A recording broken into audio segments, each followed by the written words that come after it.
यह उन दिनों की बात है जब बुद्ध की शरण में दीक्षा ले रहे भिक्षुओं को कई नियमों का पालन करना पड़ता था। वे किसी के भी घर 3 दिन से ज्यादा नहीं रुक सकते थे। यह नियम स्वयं बुद्ध ने बनाया था। उद्देश्य यह था कि उनकी सेवा में लगे लोगों को किसी तरह की कोई तकलीफ न हो। बुद्ध और उनके भिक्षु जब यात्राओं पर निकलते थे तो वे रास्ते में आने वाले गरीब घरों में ही शरण लेते थे। वे इन घरों में अधिकतम 3 दिनों तक रुक सकते थे।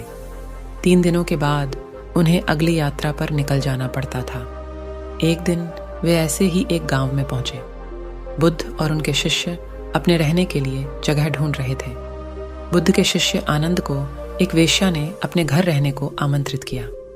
वह बहुत ही खूबसूरत युवती थी।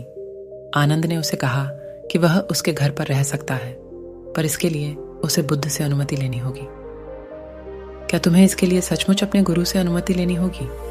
युवती ने पूछा। नहीं, मैं जानता हूं कि बुद्ध मेरी बात मान जाएंगे, पर उनसे पूछना एक रिवाज है। ऐसा जवाब देकर आनंद बुद्ध के पास पहुंचे। हे बुद्ध, इस गांव में 3 दिनों के विश्राम के दौरान एक स्त्री मुझे अपने घर पर आमंत्रित कर रही है, लेकिन वह स्त्री एक वेश्या है। क्या मैं उसके आमंत्रण को स्वीकार कर सकता हूं? आनंद ने बुद्ध से पूछा। बुद्ध ने आनंद की ओर मुस्कुराकर देखते हुए कहा, अगर वह तुम्हें इतने प्यार से आमंत्रित कर रही है तो तुम्हें उसके निमंत्रण को ठुकराना नहीं चाहिए। जाओ और आराम से उसके घर ही रहो। बुद्ध की यह बात दूसरे शिष्यों को गवारा न हुई। उन्होंने बुद्ध से सवाल पूछा, आप आनंद को एक वेश्या के घर कैसे भेज सकते हैं? यह भिक्षुओं के आचरण के खिलाफ है। बुद्ध ने जवाब दिया, तुम लोग थोड़ा इंतजार करो, तुम्हें 3 दिनों में अपने सवाल का जवाब मिल जाएगा। सारे शिष्य चुप हो गए।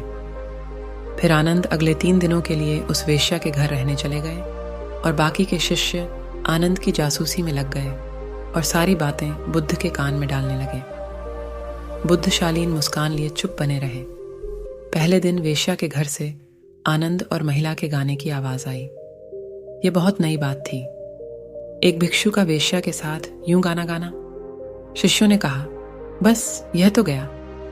पर दूसरे दिन घर से गाने के साथ नाचने की भी आवाजें आने लगीं। अब सारे शिष्य एक स्वर में कहने लगे, अब तो यह पक्का ही गया। तीसरे दिन तो सचमुच ही उन्होंने खिड़की से आनंद और उस महिला को नाचते गाते देख लिया। सबका यह अनुमान था कि आनंद इतनी मौज में है तो वह भिक्षुओं के साथ आगे की यात्रा पर नहीं आएगा। अगले दिन सभी भिक्षु कानाफूसियों के बीच चौक पर जमा हो रखन सभी ने आनंद के आने की उम्मीद छोड़ दी थी। सभी सोच रहे थे कि वह इतनी सुंदर स्त्री का साथ छोड़ भिक्षुओं के साथ क्यों आएगा। परंतु तभी सबने आनंद को एक सुंदर स्त्री के साथ अपनी ओर आते देखा।